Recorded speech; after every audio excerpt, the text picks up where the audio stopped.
किसी योगी जी रोक लो बस को, यहीं पे रोक लो। मैं बिल्कुल भी आगे नहीं जाऊंगा आपकी बस पे। मैं बिल्कुल पीछे बैठा हुआ हूँ, मैं गिरने वाला हूँ, फिसल रहा हूँ मैं। अरे राहुल, मेरी आवाज योगी जी तक नहीं पहुँच पा रही है, तुम ही बोल दो जोर से कि बस को रोक लो। अरे ओवैसी जी, मैं कैसे बोलूं? योगी जी बस इतनी तेज चला रहे हैं, आवाज पहुंची नहीं पाएगी उनके पास तक। पहली बात, बस को कोई इतना ओवरलोड करता है जितना इन्होंने कर रखा है? बिल्कुल फुल है बस, अंदर भी और ऊपर भी छत पे। लेकिन राहुल, ये योगी जी बस रोकने कैसे लगे?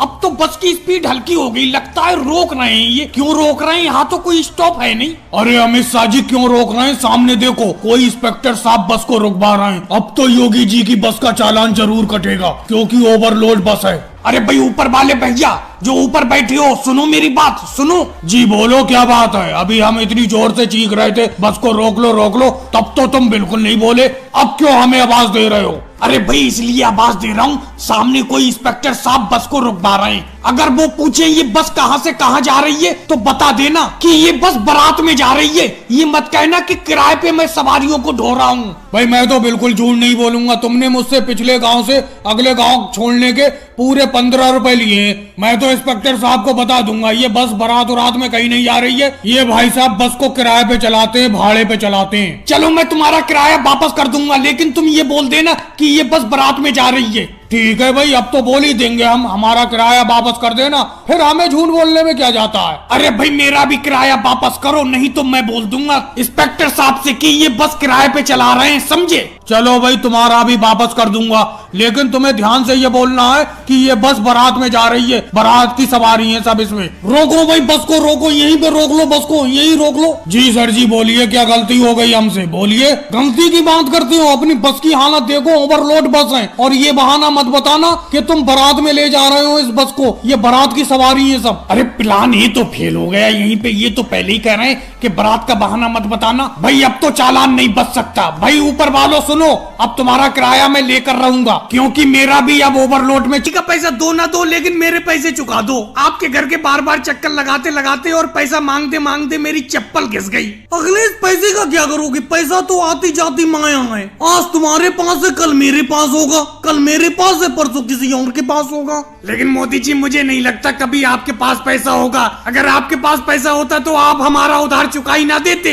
अगले वक्त तो सबका बदलता है, मेरे पास भी एक दिन पैसा होगा। इस बार की सारी फसल मेरी बाढ़ में बह गई, जिसकी वजह से मुझे आप सब लोगों से उधार लेना पड़ा, नहीं तो पैसा मेरे पास भी बहुत होता। अगली बार फसल अच्छी होगी तो काफी पैसा हो जाएगा। और मनोहर लाल खट्टर जी, अखिलेश आराम से चाय पियो, मैंने तुम्हारे लिए स्पेशल चाय बनवाई है। लेकिन मोदी जी, हमारे लिए तो आपने कुछ नहीं बनवाया, आप तो आराम से चारपाई के नीचे चादर में छुप गए। अखिलेश के आपके ऊपर 2000 रुपए, आप उसे चाय पिला रहे हैं, जबकि मेरे और राहुल के आपके ऊपर 10-10 हजार रुपए आ रहे हैं, तो आप हमें बिना चाय के ही बैठा ले पड़े। लेकिन मोदी जी, एक बात बताओ, आप चारपाई के नीचे चादर में क्यों नीचे लेटती हो? देखो लालू जी, मैं पहले आपको बताऊं, मेरे पास सिर्फ 2 ही कप चाय बनाने के लिए दूध था, वो भी उधार मंगाया था, और वो ही 2 कप चाय बना के मैंने अखिलेश को और मनोहर लाल खट्टर जी को पिला दी। और दूसरी बात, मैं ये चारपाई के नीचे चादर में छुप के इसलिए बैठता हूँ कि कोई कर्जे वाला अगर मुझसे उधार लेने के लिए आए तो मुझे देख ही ना पाए, वो खाली चारपाई देखकर भाग जाए।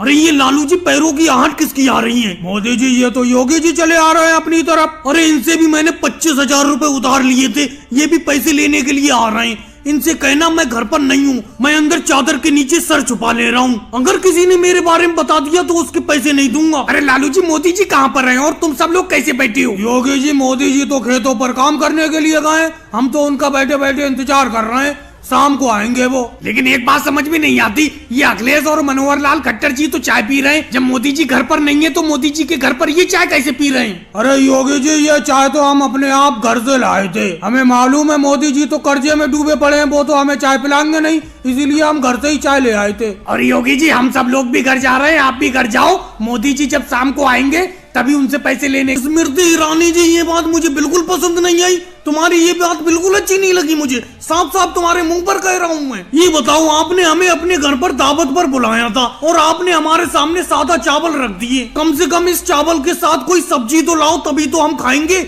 इस सादा चावल को कैसे खाएं? मोदी जी, जो दावत में मुझसे बन पड़ा वो आपके सामने मैंने पका के रख दिया, ये चावल ही घर पर थे, चावल पका दिए, अब आराम से इसे खा लो। लेकिन स्मृति ईरानी जी, एक बात मैं आपको बताऊं, कम से कम आप इन चावल को जीरा फ्राई कर देती। ये तो आपने बिल्कुल सादा चावल हमारे सामने रख दिए। सादा चावल कैसे खाएं? मैं खाना बिल्कुल नहीं खाऊंगा, यहीं पे खाने को त्यागता हूँ। राहुल जी, बिल्कुल तुम गलत बात कर रहे हो। इस तरीके की बात बिल्कुल नहीं करते। खाना खाते वक्त बीच में छोड़ना खाने का अपमान होता है। ये चावल खा लो, आराम से अपना पेट भरो। लेकिन स्मृति ईरानी जी, आपने तो मुझे जरा सी प्याली में चावल दे दिए। मोदी जी को और राहुल जी को तो थाली भर भर के चावल दिए, मुझे तो जरा सी प्याली में चावल दे दिए। इतनी से चावल से मैं पेट भरूंगा क्या? मुझे सादा चावल खाने में कोई एतराज नहीं है, लेकिन कम से कम चावल तोड़े और दो। अरे योगी जी, आप भी बेफालतू की बात करती हो। मेरे पास 2 ही थाली थी, एक राहुल को दे दी, एक मोदी जी को दे दी। तीसरी थाली थी नहीं, इसीलिए तुम्हें प्याली में चावल दे दिए। जो प्याली में भरे हुए चावल है उन्हें खाओ, जब खत्म हो जाएंगे और चावल दे दूंगी। चावल की कमी नहीं है, बस सब्जी की कमी है। सब्जी नहीं है मेरे पास। क्या बताऊं, आजकल हाथ थोड़ा तंग चल रहा है, इसीलिए मैं सब्जी नहीं बना पाई। लेकिन स्मृति ईरानी जी, फिर आपने हमारी दावत की क्यों? जब आपका हाथ ठीक हो जाता पैसे में, तभी दावत करती हमारी। मैं ये सादा चावल तो बिल्कुल नहीं खाऊंगा, कोई सब्जी लाऊं। मोदी जी, सब्जी तो अब है नहीं। साहब साहब, मैं आपको बता दूं, घर पे थोड़ा अचार रखा है, अचार से खा लो। अरे ये तो अखिलेश आ गया, अखिलेश को भी दावत पर बुलाया था आपने। ये तो अपनी थाली साथ में लेके आया है। हाँ मोदी जी, मैं अपनी थाली साथ में इसलिए लेके आया हूँ, मुझे पता है स्मृति ईरानी जी के घर पर 2 ही थाली है और दावत खाने वाले अपना 4 लोग हैं। तो मैं योगी जी की तरफ प्याली में नहीं खाना चाहता था, इसीलिए मैं घर से ही थाली ले आया। अब इतनी बात क्यों कर रहे हो अखिलेश? आराम से जाकर बैठो। एक तो इतने लेट आए हो तुम। मैंने योगी जी, राहुल जी और मोदी जी को कितनी देर का खाना परोस दिया। जल्दी थाली लाओ, मैं तुम्हें भी लिया। जी, अपनी बकरी का दूध आधा किलो मुझे दे देना। किसी को चाहे देना मत देना, मुझे चाहिए ही चाहिए आधा किलो। जल्दी जल्दी निकालो बकरी का दूध, मुझे आधा किलो दे दो। अरे योगी जी, ज्यादा आपट तो काटो मत। एक तो तुम चारों के चारों आके बैठ जाते हो मेरी बकरी के सामने। तुम्हारे सामने मेरी बकरी बिल्कुल भी दूध नहीं देना चाहती। अब मैं कितनी देर से दूध निकालने की कोशिश कर रहा हूँ, ये दूध दे ही नहीं रही है। अरे 1 किलो दूध दे रही हूँ और सब लोग 1-1 किलो, आधा किलो दूध लेने के लिए आ जाती हो। कहाँ से दूंगा मैं दूध? बना के दूंगा। चलो अगर बात को आओ, कम से कम पानी मिला के मैं डबल कर दूं, लेकिन सामने ही आके बैठ जाती हो तुम। अब तुम खुद ही दिमाग लगा के सोचो योगी जी, अखिलेश, राहुल, लालू जी, मेरी बकरी 1 किलो तो दूध दे रही है और तुम चारों 1-1 किलो लेने के लिए आती हो। अब मैं किसको दूं, किसको छोड़ूं, ये बताओ। मोदी जी, सिर्फ दूध मुझी को दो, मेरे अलावा दूध किसी को मत देना। मैंने कदम कदम पे तुम्हारी सहायता की है, जब जरूरत पड़ी है तब सहायता की है, इसीलिए 1 किलो मुझे दूध दे दो। ये बकरी जितना भी दूध देती है मुझे दे दो, क्योंकि मुझे बकरी की दूध के अलावा किसी का दूध अच्छा ही नहीं लगता। पहले मैं लालू जी की भैंस का दूध लेता था, लेकिन लालू जी भी पानी मिलाने लगे, इसलिए मैंने भी उनका दूध लेना मना कर दिया। और लालू जी खुद यहाँ पर दूध लेने के लिए आ रहे हैं। अरे मोदी जी, दूध तो मुझी को देना। ये कितने रुपए का दाम दे रहे हैं बकरी के दूध का? अगर ये 50 रुपए का दे रहे हैं तो मैं 100 रुपए के दाम दूंगा, समझे? दूध मुझी को दो, इस बकरी का बहुत जरूरत है मुझे बकरी के दूध की, क्योंकि मैं बकरी का ही दूध पीता हूँ। लालू जी, ये बताओ, तुम्हारी इतनी भैंसें हैं, तुम यहाँ पर दूध लेने के लिए क्यों आते हो? अपनी भैंस का दूध क्यों नहीं पीते? अरे भाई राहुल, मेरी भैंस का 100 ग्राम दूध नहीं बचता, सारा का सारा सुबह ही बिक जाता है, इसीलिए मुझे मोदी जी की बकरी का दूध लेने आना पड़ता है। वैसे मोदी जी, तुम मुझे दूध दो, क्योंकि मैं पूरे गांव को भैंस का दूध बेचता हूँ, इसीलिए तुम्हारा फर्ज बनना है कि पहले दूध मुझी को दो। अरे लालू जी, गांव वालों को क्या दूध देते हो? सारा का सारा पानी दे रहे हो तुम उन्हें। 1 लीटर दूध में 5 लीटर पानी मिलाती हो, और जब मेरी बकरी का दूध लेने के लिए आती हो तो खोपड़े पे बैठ के दूध निकलवाते हो कि मैं पानी ना मिला दूं। और राहुल, तुम क्या कह रहे हो कि डबल पैसे दूंगा दूध के? तुमने मुझे क्या लालची समझ रखा? मैं नाजायज पैसे नहीं खाना। भाई खाओ, जम के खाओ, जितना खा मिले उतना खाओ। जो भी सब्जी है मैं अपने हाथ से बना रहा हूँ। अभी मैंने तुम्हारे लिए कड़ी चावल बनाए थे, वो तुम खा रहे हो। अभी ये बना के लाया हूँ भगोने में करेले की सब्जी,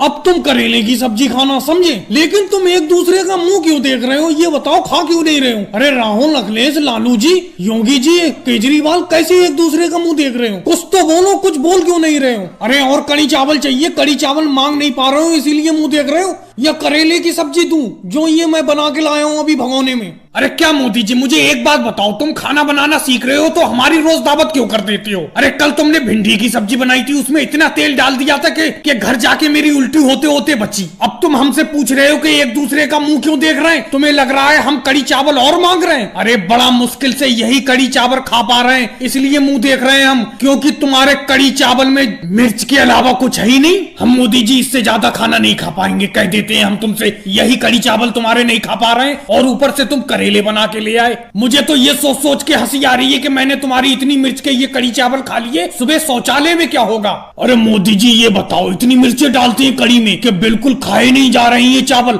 ऊपर से तुम करेले बना के ले आए। ये करेले अब तुम ही खा लो, हम नहीं खा पाएंगे भाई। अरे भाई मोदी जी मैं तो पानी पीते पीते परेशान हूँ, कितने गिलास पानी पी चुका समझे, लेकिन मेरे मुंह की मिर्ची खत्म नहीं हो पा रही है। इतनी मिर्ची डाली है तुमने कड़ी में। अरे तुम अपने हाथ से खाना बना क्यों रहे हो? क्यों सीख रहे हो खाना बनाना? अगर खाना बनाना सीख भी रहे हो तो हमारी दावत रोज क्यों कर देते हो? कभी तुम नमक ज्यादा कर देते हो, कभी मिर्चे ज्यादा कर देते हो। रोज का तुम्हारा यही सिस्टम है। कम से कम 5 दिन से तुम्हारी दावत खा रहे हैं हम। अभी राहुल बता रहा था कि कल तुमने भिंडी में इतना तेल डाल दिया कि उसकी उल्टी होते होते बची। ये तो भाई योगी जी उल्टा गजब बेइज्जती है। एक तो मैं तुम लोगों को रोज बुला के दावत पे खाना खिला रहा हूँ। अरे भाई खाना बनाना अभी मैं सीख रहा हूँ। मिर्च नमक तेल ऊपर नीचे हो जाता है, अभी कभी ज्यादा पड़ जाता है, कभी कम पड़ जाता है। मेरी दावत से एतराज भी है और रोज खाने भी चले आती हो समझे। जब रोज दावत खाओगे तो थोड़ा नमक मिर्च आगे पीछे देख लीजिए। मोहन सिंह जी इधर सामने तो देखिए, तभी तो आपका आधार कार्ड का फोटो खींचेगा, फिर कहोगे कि मेरा आधार कार्ड में सही तरीके से फोटो नहीं आया।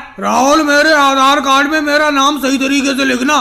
पिछली बार तुमने नाम में गड़बड़ कर दी थी। एक बार आधार कार्ड बन जाए उसके बाद मुझे पैन कार्ड भी बनवाना है आप ही के केंद्र पर। वैसे मोदी जी और राहुल जी तुम्हारा ये आधार कार्ड और पैन कार्ड बनाने का धंधा सही चल रहा है? अरे मनमोहन जी आप बात बहुत करते हैं, सीधे सामने गुना देखो, नहीं तो फोटो सही नहीं आएगा। थोड़ी देर चुप तो रहो, तभी तो आधार कार्ड का मैं फोटो खींचूंगा। तुम तो बोले ही जा रहे हो, बोलते हुए मैं फोटो कैसे खींच लूंगा? आधार कार्ड बनवाने वाले तुम अकेले ही ग्राहक थोड़ी हो। ये देखो ममता दीदी आधार कार्ड में संशोधन करवा के लिए खड़ी हुई है। तो मनोहर लाल खट्टर जी तुम्हें पैन कार्ड में संशोधन करवाना है, यानी कि तुम्हारे आधार कार्ड और पैन कार्ड की डेट ऑफ बर्थ अलग अलग है। जी मोदी जी, और किस भाषा में बताऊं? कितनी बार आपको बता चुका हूं। पता नहीं किस तरीके से आप आधार कार्ड और पैन कार्ड बनाते हो, कोई ना कोई गलती छोड़ ही देते हो। मुझे लगता है आप जानबूझकर करते हो। इसके बाद हमें संशोधन कराने के लिए आप ही के पास आना पड़ता है। अब देखो तुमने मेरे आधार कार्ड की डेट ऑफ बर्थ और पैन कार्ड की डेट ऑफ बर्थ अलग अलग कर दी। मैंने 1 महीने पहले आप ही से ये पैन कार्ड बनवाया था।